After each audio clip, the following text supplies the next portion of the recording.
Welcome to Jayam cooking channel. இன்றைக்கி பருப்பு உருண்டை குழம்பு செய்கிறது எப்படின்னு பார்க்கலாம். அதுக்கு பருப்பு ஒரு 2 மணி நேரம் துவரம் பருப்பும் கடலப்பருப்பும் ஊற வச்சுக்கணும். சின்ன வெங்காயம் பூண்டு எல்லாம் உரித்து ரெடி பண்ணிவிட்டு தக்காளி 3 தக்காளி, ஒரு கைப்பிடி அளவுக்கு தேங்காய், இதில் வெறும் தேங்காய் தான் அரைக்கணும். இதில் கொஞ்சம் பூண்டும் கொஞ்சம் பெருஞ்சீரகம் போட்டு மிக்சியில் அரைச்சிட்டு அது கூட உப்பு சேர்த்துட்டு 2 பச்சை மிளகாய் கட் பண்ணி சேர்த்துக்கணும். பச்சை மிளகா சேர்த்ததுக்கப்புறம் கொஞ்சமாக கருவேப்பிலை, அடுத்தது கொத்தமல்லி தழை, அதுக்கு அடுத்தது தேங்காய் பூ கொஞ்சமாக திருவுனது, அதுக்கு அடுத்தது என்னது உப்பு, இன்னும் கொஞ்சம் தேங்காய் இருந்ததையும் சேர்த்துருக்கேன் கடைசியாக. அதுக்கு அடுத்தது பெரிய வெங்காயத்தை பொடியாக கட் பண்ணி அதையும் இந்த உருண்டை மாவில் சேர்த்துக்கணும்.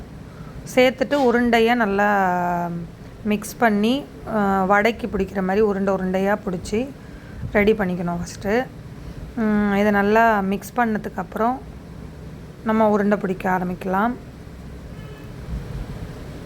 உருண்டையாக நல்லா எல்லாமும் உப்புலாம் நல்லா எல்லா இடமும் கலந்து நல்லா மிக்ஸ் ஆகணும். அதனால் நல்லா பார்த்துட்டு நம்ம உப்பு டேஸ்ட்டும் கரெக்டாக இருக்கா அப்படின்னு நம்ம செக் பண்ணிக்கலாம். செக் பண்ணிவிட்டு உருண்டையாக பிடிச்சி தனியாக தட்டில் வச்சுட்டு, அதுக்கப்புறம் இட்லி பானையில் அடியில் தண்ணி வச்சுட்டு இட்லி பானையில் துணி போட்டு அது மேலே இந்த உருண்டையை எல்லாத்தையுமே வச்சு ஒரு 5 மினிட்ஸ் நல்லா வேக வச்சுக்கணும். அடுத்து அது பாட்டுக்கு வெந்துக்கிட்டு இருக்கட்டும். அடுத்தது நம்ம இந்த இன்னொரு அடுப்பில் கடாயில் எண்ணெய் ஊற்றி, நல்லெண்ணெய் கொஞ்சம் கடலெண்ணெய் ரெண்டுமே கலந்து ஊற்றிருக்கேன்.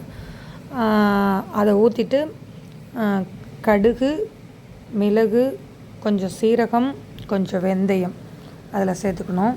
அடுத்தது 2 காஞ்ச மிளகா, இல்லை இந்த குண்டு மிளகா இருந்ததுன்னா நம்ம குண்டு மிளகாவை சேர்த்துக்கலாம். கொஞ்சம் பெருங்காயத்தூள், அதுக்கப்புறம் கொஞ்சமாக கருவேப்பிலை, அதை சேர்த்ததுக்கப்புறம் சின்ன வெங்காயமும் பூண்டும் கட் பண்ணி வச்சுருக்கிறத சேர்த்துக்கணும்.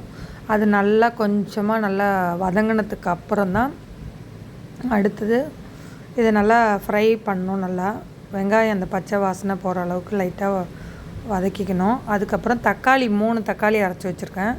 அந்த தக்காளியை அதில் நம்ம சேர்த்துக்கணும். அது கொஞ்சம் நேரம் அந்த பச்சை வாசனை, தக்காளி பச்சையாக தான் அரைக்கிறது, வதக்கி அரைக்க மாட்டோம். பச்சையாக அரைக்கிறதுனால அது கொஞ்சம் நேரம் பச்சை வாசனை அந்த இது போனதுக்கப்புறம் கொஞ்சம் குழம்பு மிளகாத்தூள், மஞ்சத்தூள், மல்லித்தூள் 3 தூளும் சேர்த்துட்டு உப்பு தேவைக்கேற்ப சேர்த்து நல்லா மிக்ஸ் பண்ணி கொஞ்சம் பச்சை வாசனை அந்த மிளகாய் தூளோட பச்சை வாசனை போகிறதுக்கு அப்புறம் புளி தனியாக ஒரு எலுமிச்சம்பழத்துக்கு கொஞ்சம் பெரிய சைஸு அதை கரைச்சி அதை அந்த புளி தண்ணியை அதில் ஊற்றிடணும். புளி நல்லா கொதித்து அந்த குழம்பு நல்லா சுண்டி நல்லா வந்ததுக்கு அப்புறம் கொஞ்சமாக தேங்காய் அரைச்சி வச்சுருக்கோம்ல, வெறும் தேங்காய் மட்டும் அதை இதில் சேர்த்துக்கணும். தேங்காய் சேர்த்ததுக்கப்புறம் கொஞ்சம் நல்லா கொதிக்கணும், தேங்காய் பச்சை வாசனை போகிறதுக்கு.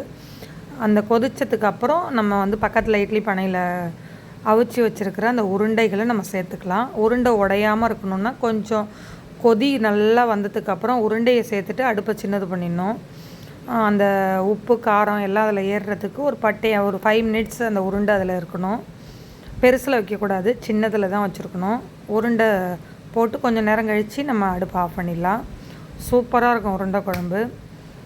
இந்த உருண்டை குழம்பை நீங்களும் ட்ரை பண்ணி பாருங்கள். இது நான் ஷார்ட்ஸ் வீடியோலையும் போட்டிருக்கேன். இது லாங்காக கண்டினியூஸாக தொடர்ச்சியாக போடுறதுக்காக தான் இந்த வீடியோ போடுறேன். இதை பார்த்து ட்ரை பண்ணுங்கள். உருண்டை குழம்பு நல்லாயிருக்கும் சாதத்துக்கு போட்டு சாப்பிட்றதுக்கு. உருண்டையும் கடலப்பருப்பு இந்த உருண்டையும் சாப்பிட்றதுக்கும் தனியாக நல்லாயிருக்கும். இது என் பையனுக்கு ரொம்ப பிடிக்கும். எங்கள் வீட்டுக்காரங்களுக்கும் இந்த உருண்டை குழம்பு ரொம்ப பிடிக்கும். அதனால் நீங்களும் இதை ட்ரை பண்ணி பாருங்கள். இது போல் சமையல் வீடியோஸ்லாம் பார்க்குறதுக்கு கண்டிப்பாக என்னுடைய ஜெயபாரதி முருகன் சேனலை சப்ஸ்கிரைப் பண்ணுங்கள். தேங்க்யூ. இதுக்கப்புறம் இதில் உருண்டையெல்லாம் சேர்த்ததுக்கப்புறம் மேலே கொஞ்சமாக அந்த குழம்பு மேலே இது பண்ணி விட்டுட்டோம்னா அது அப்படியே நல்லா கொதி வரும். கொதிச்சிட்டா ரெடி ஆகிடுச்சு. தேங்க்யூ.